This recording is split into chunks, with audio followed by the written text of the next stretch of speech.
Oke, assalamualaikum warahmatullahi wabarakatuh. Kembali lagi sama saya Hadi di HS Channel. Oke, Bro Ensis, saat ini kita kedatangan seorang tamu yang sangat istimewa, ya, seorang program manajer dari salah satu tempat rehabilitasi yang ada di Jawa Timur. Mungkin kita bisa perkenalkan dulu. Selamat siang, Bro. Siang, Bro. Boleh memperkenalkan diri mungkin sama Bro Ensis yang di luar sana? Oke, terima kasih. Perkenalkan, nama saya Rusdiono, biasa dipanggil Bro Yono. Saya di sini sebagai program manajer rehabilitasi pecandu khusus narkoba Bro Hadi di Pamekasan. Di Pamekasan. Oke, jadi satu-satunya, Bro, ya, yang ada di Pulau Madura. Sampai saat ini masih satu-satunya yang ada di Pulau Madura. Oke. Mencukupi 4 kabupaten ini. Oh, 4 kabupaten ya? Siap. Oke. Bro, boleh tanya sedikit-sedikit, Bro? Siap, boleh, Bro. Oke. Ini ada pertanyaan yang masuk ke WA saya sama ke email, ada beberapa pertanyaan yang masuk. Pertama, sudah berapa lama sih untuk Briono ini terjun di dunia rehabilitasi? Ya, kalau saya sendiri salah satu orang yang merintis rehabilitasi ini. Jadi pertama kali merintis sejak 2015, ya berarti sejak 2015 itu sampai sekarang. 2015 berarti sampai sudah, saat ini ya? Ya, sudah sampai saat ini kurang lebih sudah 6 tahunan. 6 tahunan. Ya.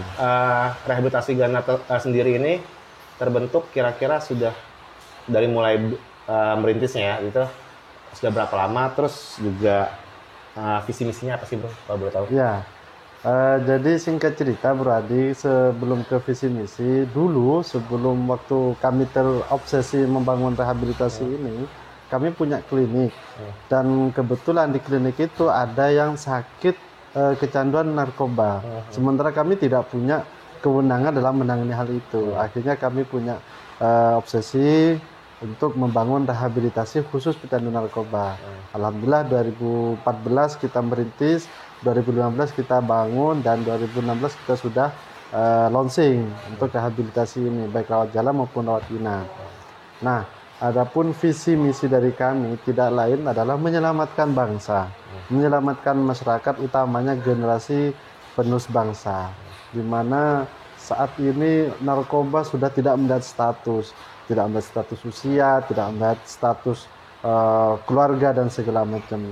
Jadi pada prinsipnya visi misi kami ingin menyelamatkan masyarakat dan menyembuhkan bagi yang sudah keterlanjuran untuk menggunakan narkoba. Jadi untuk memulihkan anak-anak yang ketergantungan gitu, Bro, ya? Ya.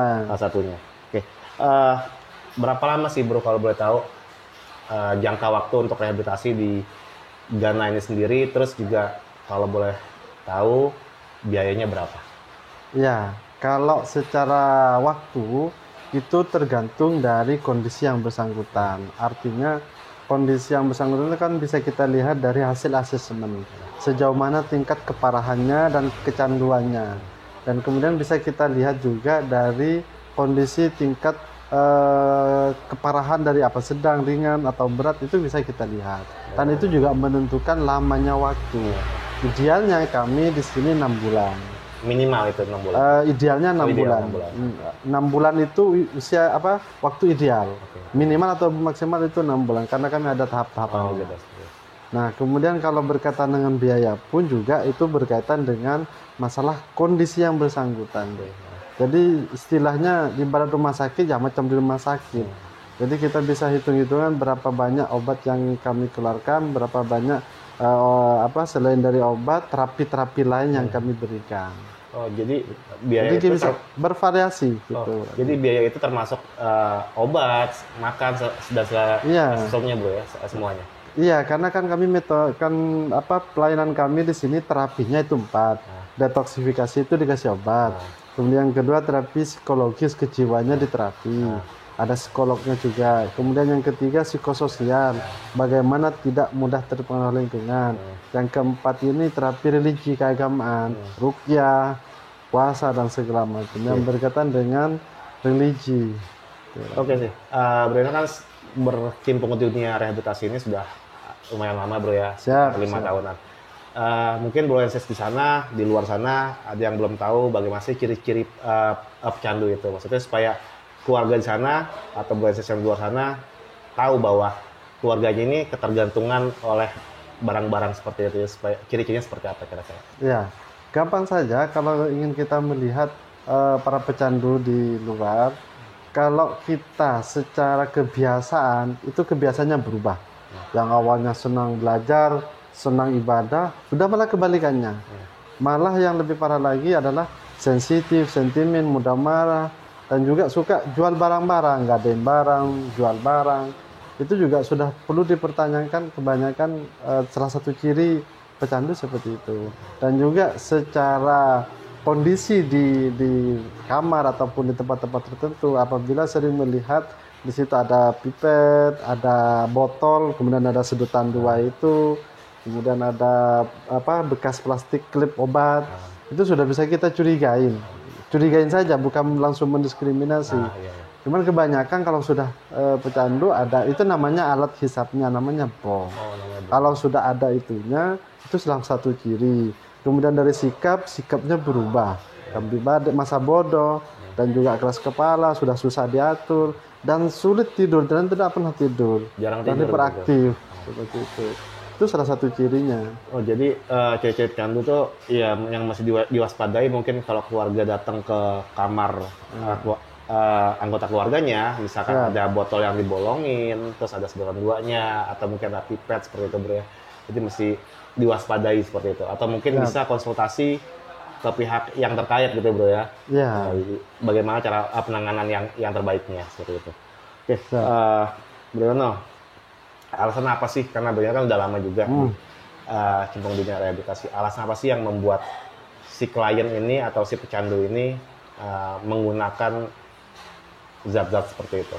Ya, alasan utama ya karena faktor internal pribadi dan internal keluarga. Kalau internal pribadi itu karena banyaknya beban, banyaknya masalah sehingga pelariannya ke sana. Atau karena kurang pede, pengen tahu atau coba-coba, larinya ke sana. Faktor internal keluarga karena tidak adanya pengawasan, keharmonisan, kasih sayang ke keluarga sehingga mencari kesenangan atau kebahagiaan dengan cara menggunakan narkoba. Itu secara internalnya. Kalau secara eksternalnya, jelas dari faktor lingkungan sangat-sangat menentukan. Artinya bujukan dari teman, kawan, dan juga dari orang-orang di sekitarnya. Kalau sudah bujukan seperti itu, ya kemungkinan besar orang itu akan mudah terpengaruh oleh lingkungannya. Jadi lingkungan juga berpengaruh sangat besar bro ya? Sangat besar, walaupun dalam lingkungan keluarga juga orang baik-baik, nanti di lingkungan kerja ataupun di lingkungan tempat tinggal itu juga sangat berpengaruh, potensinya sangat besar juga. Gitu. Jadi yang mesti diwaspadai dari teman-temannya juga mesti diwaspadai mainnya sama siapa seperti itu. Ya. Jadi terus juga pulangnya jam berapa juga perlu dicek seperti itu. Iya. Mungkin. Sekarang Bro Yono sebagai bangsa Indonesia, ya, harapannya Bro Yono untuk kedepannya agar bangsa ini bisa terbebas dari jeratan narkoba itu seperti apa bro? Ya, secara khusus bahwasannya narkoba ini sudah nyata-nyata musuh negara, kan seperti itu berarti. Ya. Makanya BNN, TNI, Polri berjuang untuk memberantas narkoba, kan seperti itu. Kenapa? Karena narkoba ini betul-betul merusak tatanan sosial, tatanan masyarakat, tatanan keluarga, dan tatanan pendidikan, bahkan tatanan ekonomi. Nah, sehingga dengan demikian, kalau sudah jelas-jelas bahwasanya narkoba ini musuh negara, musuh tak bertopeng, dan musuh bagi diri kita dan masa depan kita, dan juga karena sekali menggunakan narkoba, sekali itu juga kita secara tidak langsung bunuh diri, kan seperti itu. Oleh karena itu, sebelum terlanjur ke narkoba, jangan pernah sekali-sekali menggunakan narkoba. Apalagi prinsip bagi seorang pecandu itu, 1 terlalu banyak, 1000 tidak akan pernah cukup. Artinya kalau sudah kadung make, dia mau berhenti sekalipun sudah tidak bisa. Sudah susah gitu, bro. Sudah susah kan begitu. Nah, tapi kalau sudah terlanjur, ya marilah kami sebagai lembaga rehabilitasi mewadahi orang-orang yang kecanduan narkoba untuk direhabilitasi, diperbaiki mentalnya, dipulihkan secara kehidupan yang normal. Jadi sebenarnya untuk penangkapan pecandu-pecandu itu, dimasukkan ke penjara itu bukan solusi yang tepat seperti itu bro ya. Jadi lebih baik direhabilitasi untuk memutus mata rantainya seperti itu. Ditangkap sekalipun Bro Hadi, kalau di kami kami memperjuangkan pasal 127 karena narkoba kan sudah dipecah. Kalau di 127 itu pasal rehab, ya hanya kami. Jadi kalaupun nanti polisi nangkap, nanti kami kawal ke kejaksaan, nanti putusannya 127 ya dibawalah ke kami. Gitu. Seperti itu berarti. Kemudian 112, 114 itu kan sudah urusan lain. Nah, yang saya sampaikan di sini adalah sebelum ditangkap, mending direhabilitasi dulu kan seperti sebelum itu. tertangkap mending rehabilitasi dulu ya. Iya. Jangan sampai ditangkap baru minta direhab kan seperti itu. Karena di penjara pun butuh biaya banyak. Iya. Oke. Bro Yono, terakhir Bro Yono. Terakhir pertanyaan saya buat Bro Yono. Pesan-pesan Bro Yono untuk teman-teman atau Buroensis yang di luar sana yang masih menggunakan narkoba agar bisa berhenti menggunakan barang-barang seperti itu. Silakan Bro Yono. Ya. Pesan kami yang namanya narkoba ini ibarat arisan. Ya. Macam mana arisan? Arisan itu kalau kita ingin berhenti, kalau nggak luput dari hina sehina-hinanya, miskin. Kalau nggak miskin semiskin-miskinnya sakit. Kalau nggak sakit sakit-sakitnya mati. Kalau nggak mati atau setidaknya gila segila-gilanya. Kan seperti itu. Nah, sebelum hal itu terjadi, marilah kita bersama-sama perlu menyadari hal ini, kawan-kawan sekalian, khususnya teman-teman yang saat ini sedang kecanduan dari narkoba jenis apapun, alkohol, sabu dan segala macam. Daripada arisan ini mengacu ke 5 ini, mending arisan yang ke-6. Arisan ke-6 ini rehabilitasi kan seperti itu. Karena ini sudah tidak bisa dipungkiri lagi yang namanya arisan ini.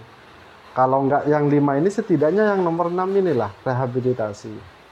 Karena kalau tidak menutup kemungkinan kalau yang tidak ke-6 ini kita lakukan, ya 5 ini kita terima risikonya. Di penjara sekian tahun, habis harta sehabis-habisnya, gila segila-gilanya, miskin sekenang tulang medali. Oleh karena itu besar harapan kami untuk betul-betul memanfaatkan program yang ada di Lembaga Rehabilitasi Pamekasan, Ghana Recovery Pamekasan ini untuk dijadikan sebagai wadah untuk pemulihan kita semua, khususnya para pecandu di Kabupaten Pamekasan, pada umumnya di wilayah Madura.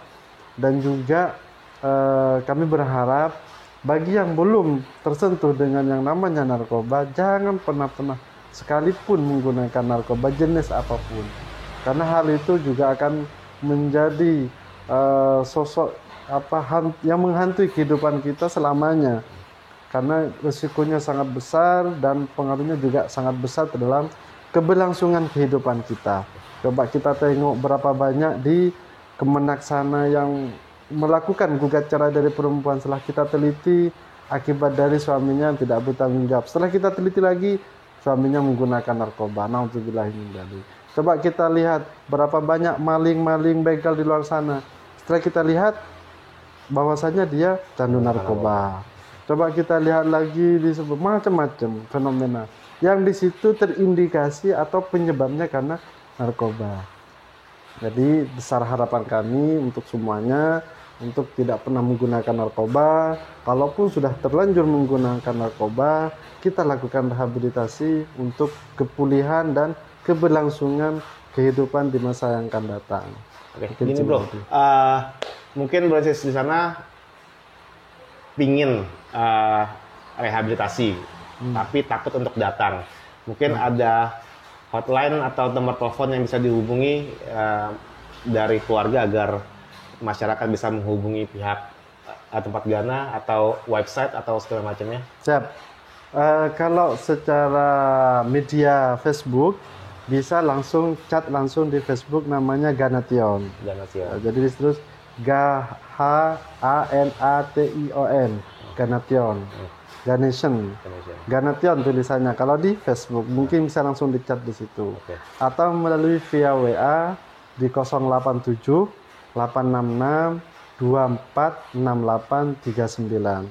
Saya ulangi 087 866 246839. Itu bisa menghubungi secara WA atau secara Facebook mungkin bisa.